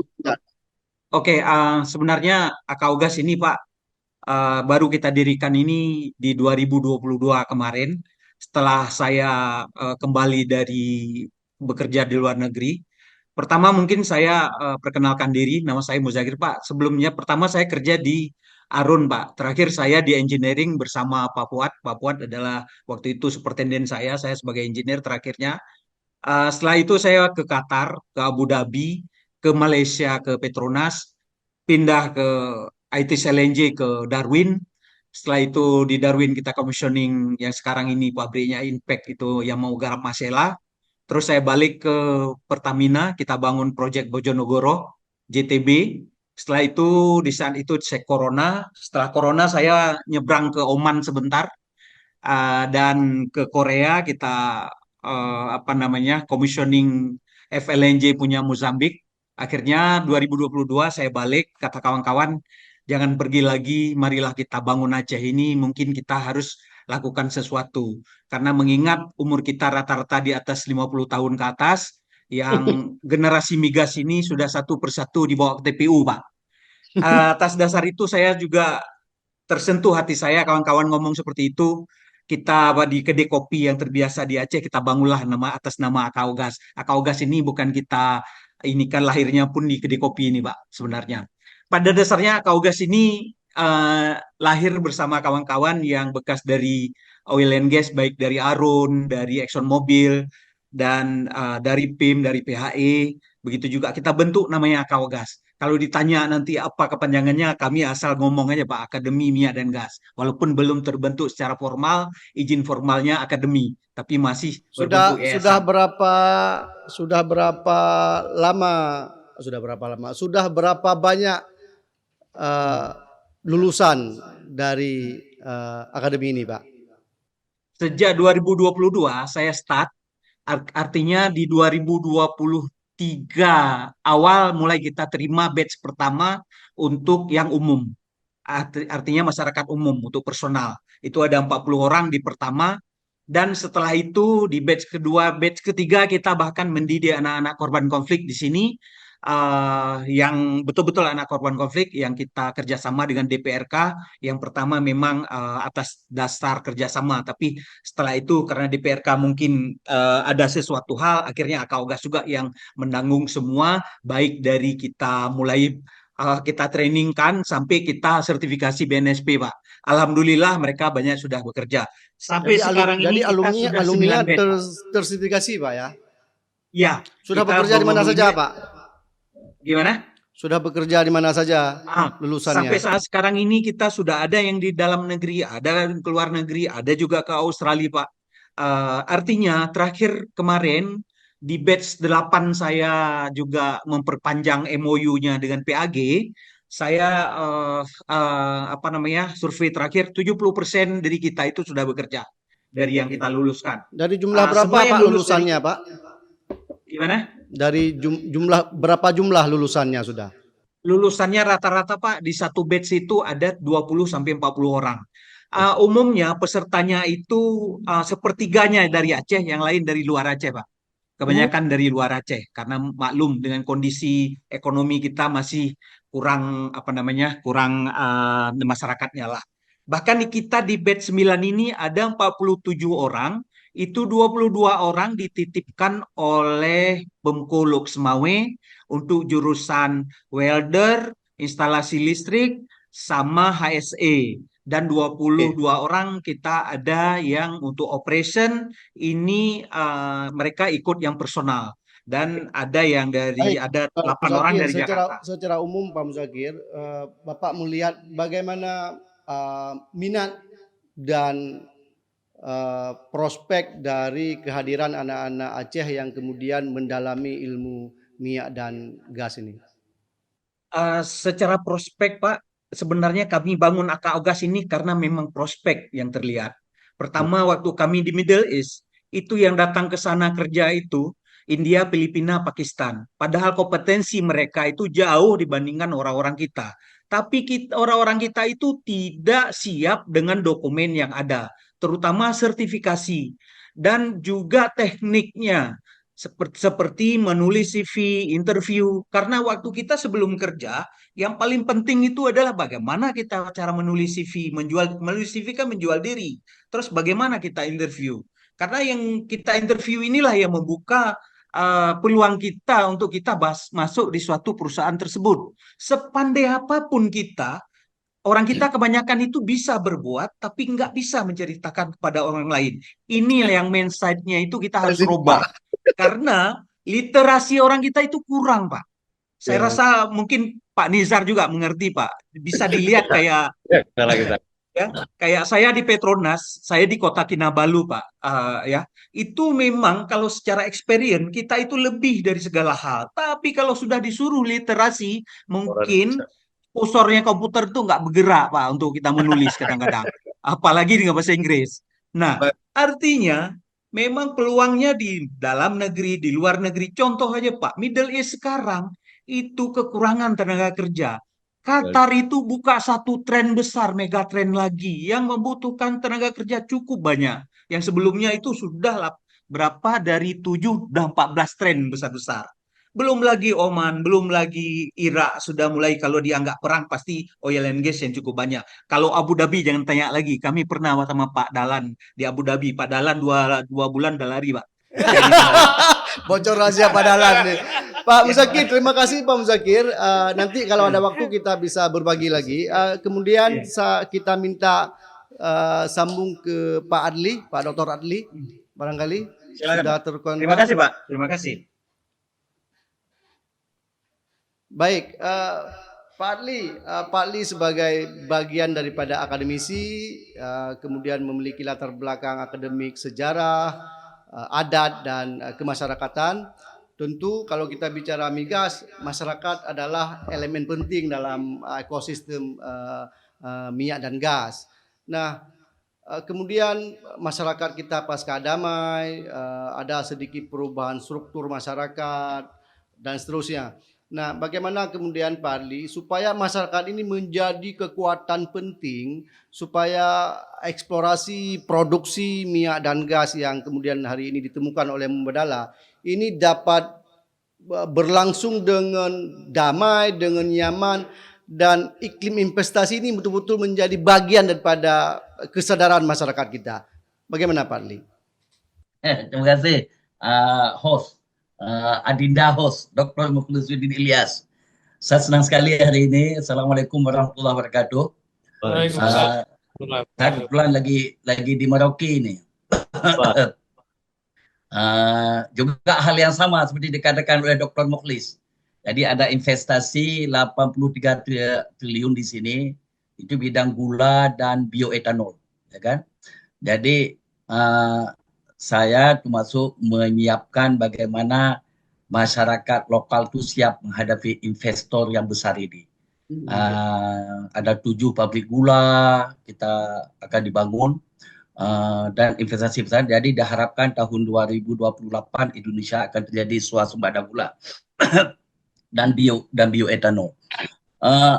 Mengacu pengalaman di sini, saya lihat ini orang-orang berpengalaman semua ini, ada Pak Nezar, ada Pak Edi, ada Pak Dalan, ada Pak Zakil, semua ini.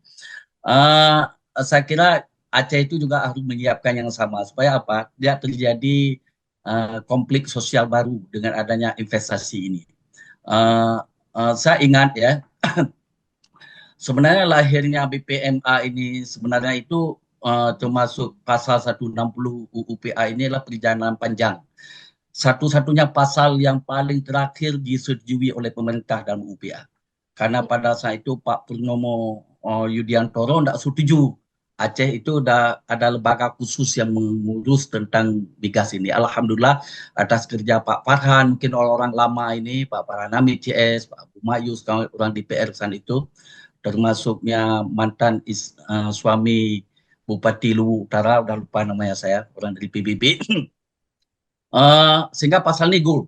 Tapi setelah goal pasal ini juga BPMA ini sejarah sedikit, merupakan PP yang paling lama untuk negosiasinya, 125 kali pertemuan. Termasuk saya ikut dalam pertemuan ini. Kenapa? Karena bagaimana menjadikan Aceh ini sebagai subjek, bukan objek. Sebenarnya itu aja konsep awal kita ini. Jadi menjaga Aceh sebagai subjek. Jadi migas Aceh itu tidak diurus oleh SKK Migas. Migas Aceh itu diurus oleh lembaga tersendiri. Tetapi kita ini dibelenggu di pasal 160 UPA. Sebenarnya bukan 160 UPA, di MOU itu sendiri. Karena dalam MOU disebut teritoriasi and surrounding, tak ada N, teritoriasi surrounding Aceh. Laut teritorial sekitar Aceh 12 mil. Kenapa sampai 125 kali pertemuan ini? Karena kita minta seperti yang di wilayah Mubadalah ini yang sekarang di atas 12 mil. Bagaimana pengaturannya ini? Dan ini tidak diatur dalam UPA dan tidak diatur dalam MOU. Akhirnya teman-teman sekalian, kawan-kawan, termasuk saya, dibawa oleh Pak Zaini, saya itu staf khusus, saya Pak Jafar, Dr. M. Jafar, kita duduk khusus dengan Pak Yusuf Kalla. Karena pas awal, termasuk ini politik sebenarnya, awal Jokowi, supaya cepat-cepat kita masuk ke Jokowi, supaya Jokowi memensahkan ini. Karena dulu tertahan di Hatta Rajasa, PP ini.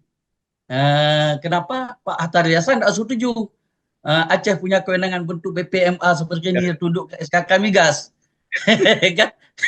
Jadi, ini saya senang sekali ini, saya ada orang-orang baru ini yang jadi pegiat-pegiat baru ini kan. Jadi akhirnya dengan kita hari Jumat saat itu, kita langsung melapor kepada Pak JK, hadir Pak Sofyan Jalil sebagai Menteri Menko Perekonomian, Dr. Zaini, Wali Tunku Malik Mahmud, saya sebagai staf khusus, Pak Sofyan, juga Pak Jafar. Dalam perundingan itu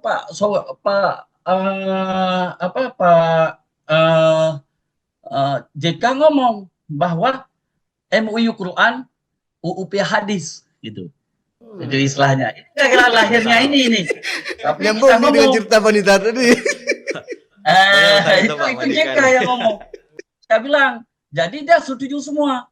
Tapi kita bilang dalam MUU diatur hanya 12 mil. Karena teritoriasi, laut teritorial itu 12 mil.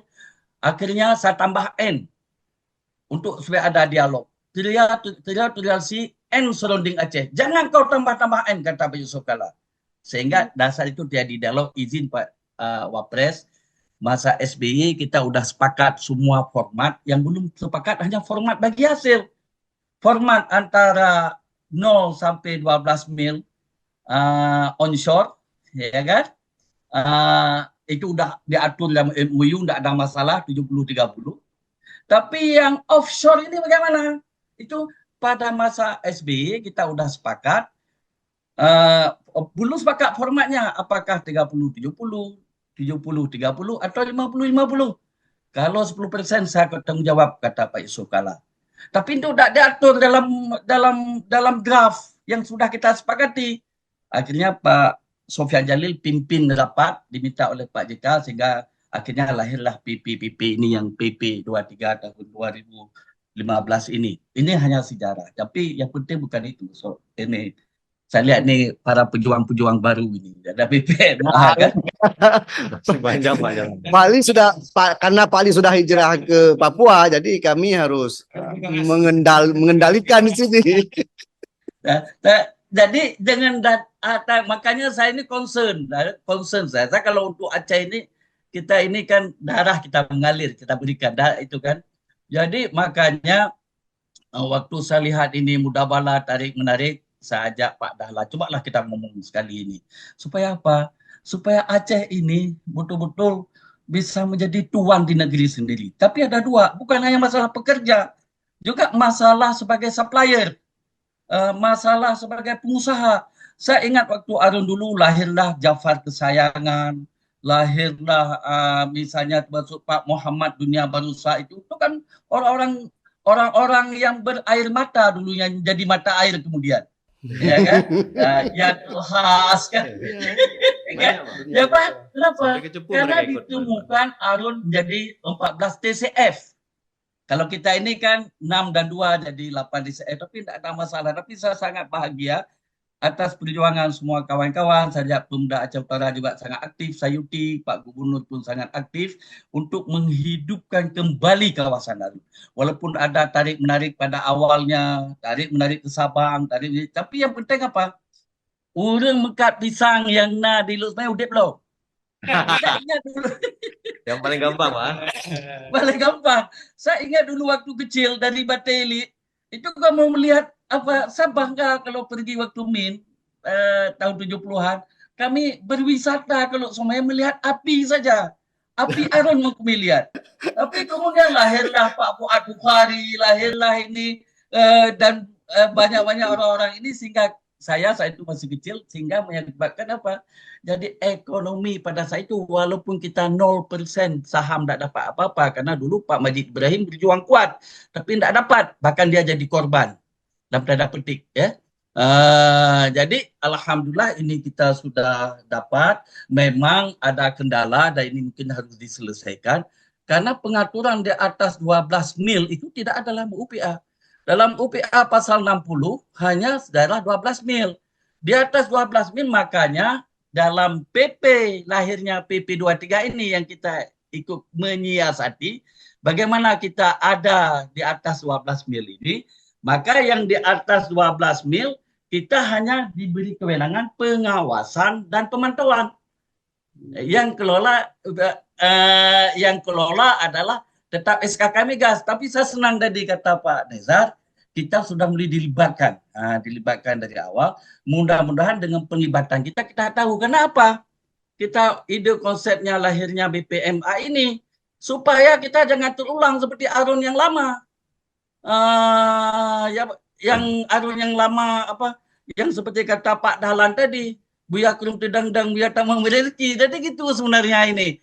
Supaya DBH kita, dana bagi hasil kita, juga kita dapat lebih dari sini. Tapi yang dapat duit itu bukan dari sini sebenarnya. Dapat duit itu dari multiplier effect. Apa multiplier effect-nya? Lu semua hidup, industri hilir hidup. Yang seperti tadi yang kata Pak Dahlan Bontang tadi itu, Bontang yang sangat bagus, yang bahkan kawan saya jadi komisaris di sana, beberapa kawan saya di Pupuk Indonesia yang menjadi penghasil yang paling banyak untungnya, tapi beda dengan PIM yang sekarang memang lahaya walayamut. Mudah-mudahan ini bisa hidup dan bisa melahirkan industri-industri hilir yang menyebabkan dua akan ada untung. Yang pertama pengusahanya, yang kedua adalah pekerjanya. Yang ketiga masyarakatnya. Kalau masyarakat tidak dibina dengan baik, pengalaman saya di Merauke, itu akan jadi konflik juga nanti yang dengan masyarakat. Dan kita sudah hadapi yang seperti kata tadi Pak Tantawi tadi, ya, yang dimana Arun yang tidak selesai, yang sekarang pun masih harus kita selesaikan, ya kan? Karena apa? Karena dulunya jangan hal seperti ini tidak diurus. Makanya saya kira ini yang perlu difokuskan.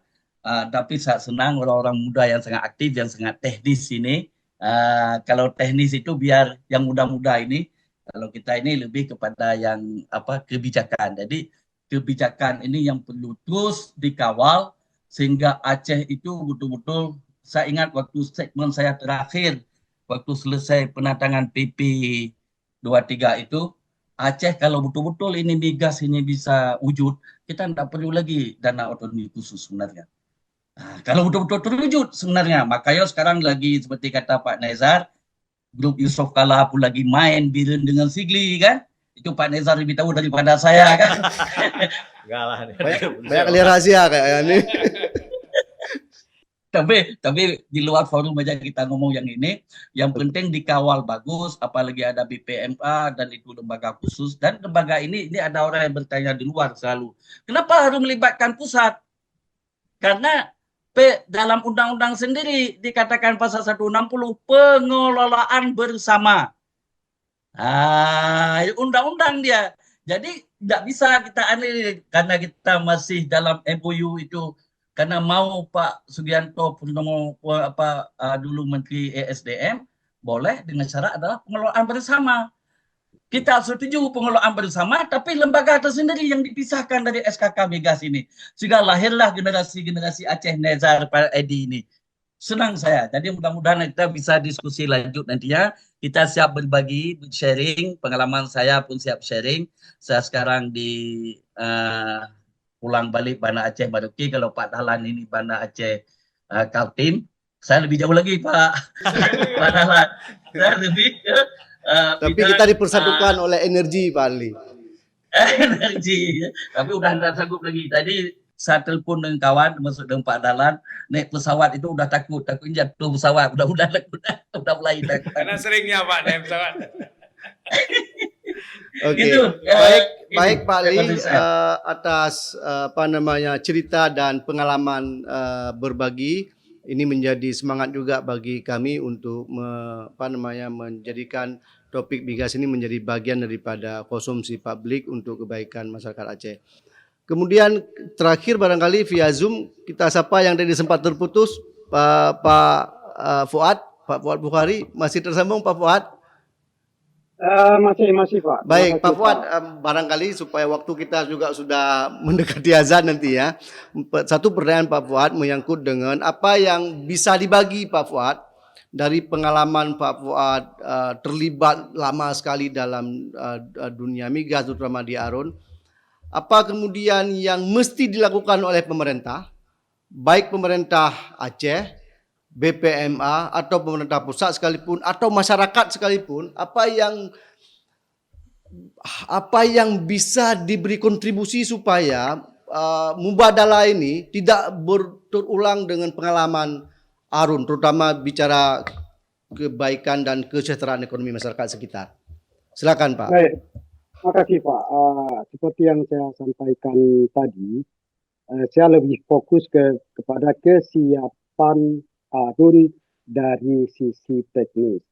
Sementara dari sisi sosial, ya terus terang saya memang saya orang pabrik sebetulnya kan, jadi kurang ini.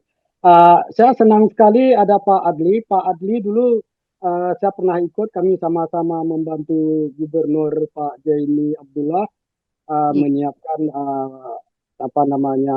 usulan KI Kalus semuanya. Saya ke masalah teknis, Pak Adli adalah masalah-masalah sosial. Jadi mungkin masalah-masalah sosial nanti lebih tepat ke Pak Adli. Seperti yang saya sampaikan tadi, Arun dari sisi teknis sangat-sangat siap untuk menerima gas dari Mubadalah. Kalau kesiapan masyarakatnya bagaimana Pak?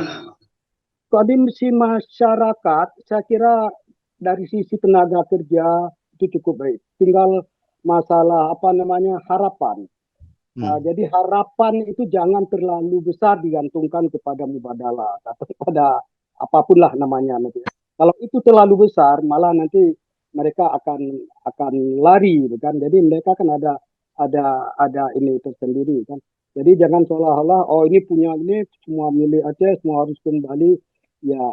Ya mereka kan sudah menggelontorkan dana cukup besar untuk investasi, kan? Jadi saya jangan terlalu besar lah. Jadi sewajarnya saja, kan.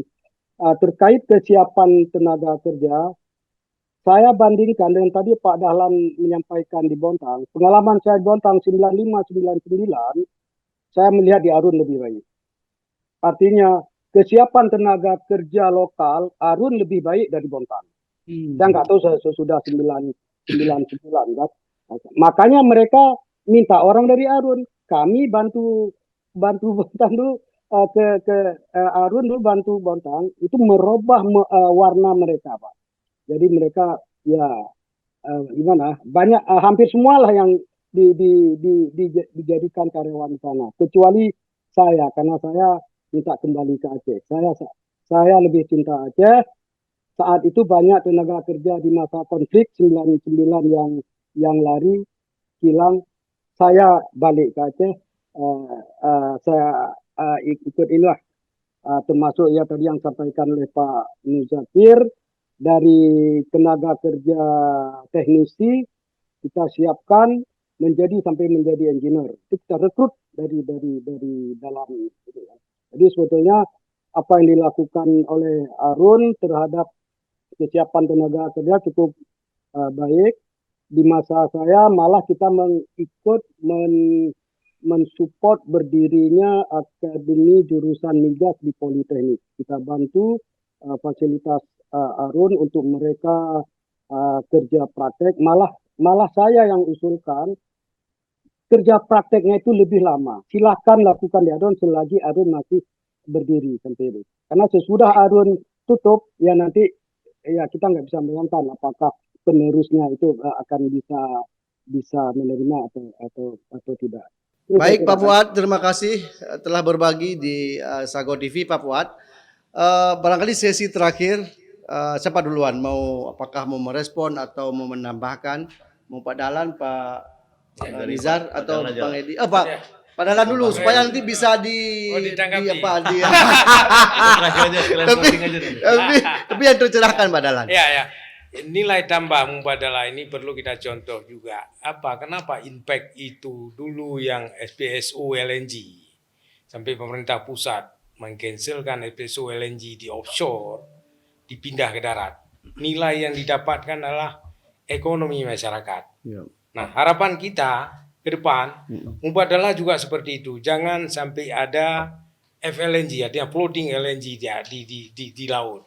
Jika itu ada, maka efek ekonomi kepada Aceh khususnya itu jauh-jauh daripada panggang dari api. Maka lesson learn yang kita dapatkan adalah impact aja yang begitu besar, produksi gasnya itu harus adalah onshore processing LNG plant-nya. Maka harapan ke depan saat ini mubadalah dengan hadir di Aceh, sudah ada sales agreement untuk pupuk. Maka satu step lagi mungkin PUD berikutnya adalah membuat LNG di onshore. Nah, onshore facility-nya mungkin sudah ada di Losmawe, seperti apa, fasilitas loading, storage loading sudah ada, utility sudah ada, mungkin itu hal yang bisa dikembangkan. Itu adalah satu hal yang capex-nya akan minimum, bisa diredus lah. At least minimum pembahasan lahan nggak perlu ramai lagi. Karena itu pembahasan lahan itu satu hal yang cukup rumit juga bagi investor. Nah, itu yang mungkin ada nilai positif loh semuanya. Ataupun nanti kalau memang itu hal yang secara ekonomis kurang ekonomis, mungkin harapan kita adalah tetap membuat LNG di onshore, baik mungkin di daerah Aceh besar atau di daerah manapun. Harapannya itu adalah buat masyarakat. Nilai tambah untuk Aceh adalah akan bangkit kembali seperti Aceh adalah menjadi petrodolar kembali seperti dulu. Itu mungkin harapan kita. Baik, makasih Pak Dahlan. Berikutnya Pak Edi. Terima kasih Pak. Mungkin terakhir dari saya. Kita tahu bahwa mubadalah ini akan berproduksi dengan kapasitas 300 mmSCF per hari. Jadi menurut saya ada yang lebih penting yang pemerintah Aceh perlu siapkan, yaitu industri hilir, Pak. Kita tahu bahwa nilai tambah yang banyak itu dan menyerap tenaga kerja yang banyak adalah di hilirnya. Apa bentuknya misalnya? Bentuknya mungkin pabrik-pabrik turunan dari yang memanfaatkan gas sebagai sumber dayanya. Ya mungkin nanti ada petrokimia ataupun segala macamnya, dan itu akan menyerap tenaga kerja mungkin ribuan, Pak. Dan ini kalau harus dilakukan percepatan.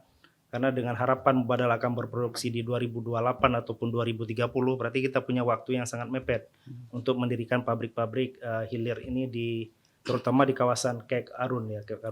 Karena yang penting di sini kita nanti pemerintah Aceh mungkin sudah meminta ke mubadalah alokasi gasnya. Nah, alokasi gasnya bolehkah untuk pemerintah Aceh? Mungkin kita minta 100 mm. Kita minta 100 mm ini untuk industri yang akan kita dirikan hilirisasi di kawasan ekonomi khusus. Mungkin itu, Pak. Yang terakhir tadi menarik dari Pak Fuad. Kita jangan terlalu besar juga harapan ke mubadalah. Nanti tiba-tiba masyarakatnya jadi bagaimana respon? Itu sejalan dengan apa yang saya sampaikan barusan. Jadi yang kita kejar adalah industri hilirisasinya. Oke, Bang Nidar, gimana Pak Nidar? Oke, terima kasih ini Bang Dahlan, Pak Edi, juga kemudian senior-senior saya semua nih kayaknya. Ya, senior. Nih, harapan kayaknya beban jadi tambah berat nih kita Bang Edi. Ya. Tapi mencerahkan. Alhamdulillah memang ya. Terima kasih nih Pak Tantawi ini sebagai anggota DPRA yang full support kita ya. Pak Adli ini yang udah membuatkan, saya bilang tadi, BPMA ini terbentuk dari orang-orang tua kita yang lama, dan ini hasil kerja keras yang harus kita kawal dari sisinya kita sekarang. Nah, itu yang view-nya saya, dan teman-teman di BPMA juga udah bekerja keras. Nah, terus kemudian dari Pak Fuadi yang tadi udah menjelaskan Arun. Nah, kita akan coba bangkitkan kembali kerjaan Arun, Pak Fuadi. Tapi dengan caranya kita yang ada sekarang. Kita lihat peraturan yang ada, terus apa yang bisa kita kerjakan. Nah, ini juga Bang Edi udah bilang tadi hilirisasi. Sekarang harapannya ke hilirisasi karena potensi tenaga kerja di sana. Nah, cuman kalau dari sisi BPMA kita terbatas di hulu.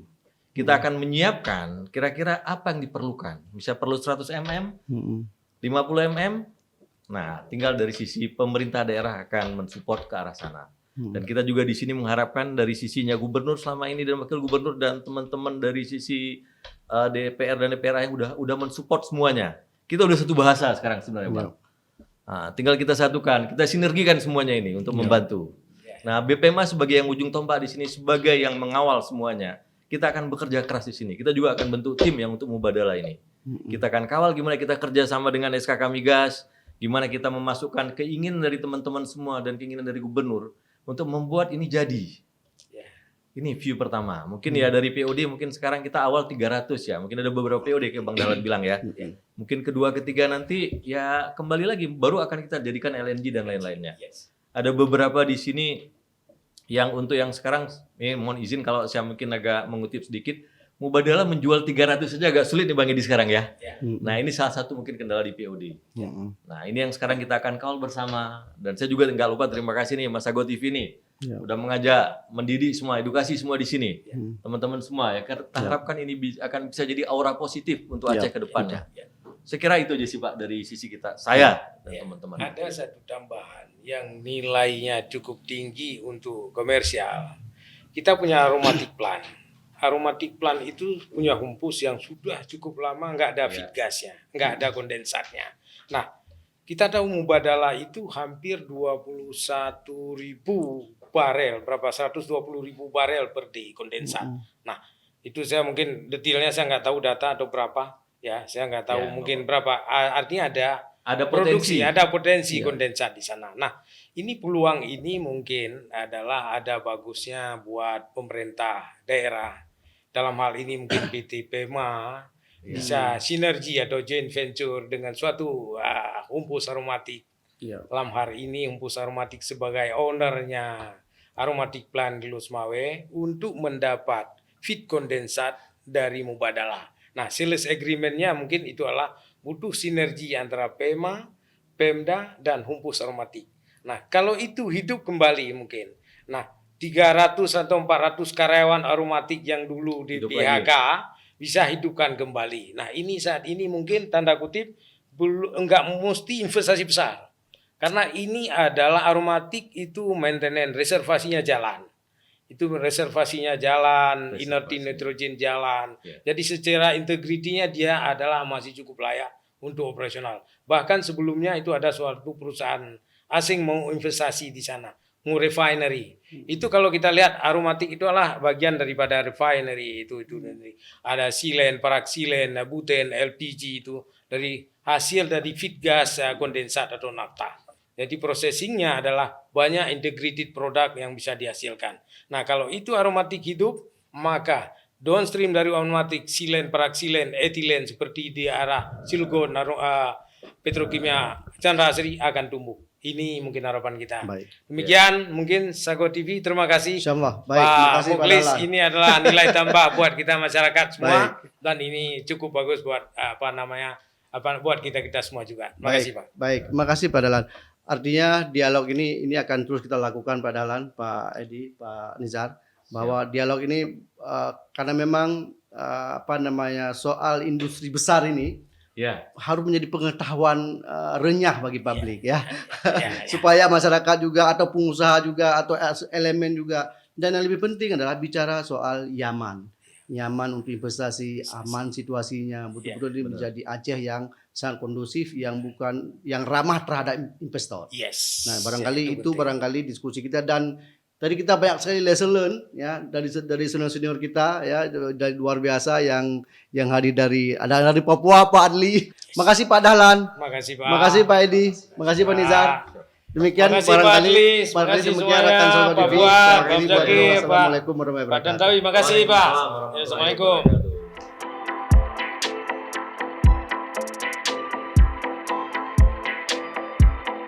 Jika video ini bermanfaat untuk Anda, silakan subscribe, like, dan nyalakan loncengnya.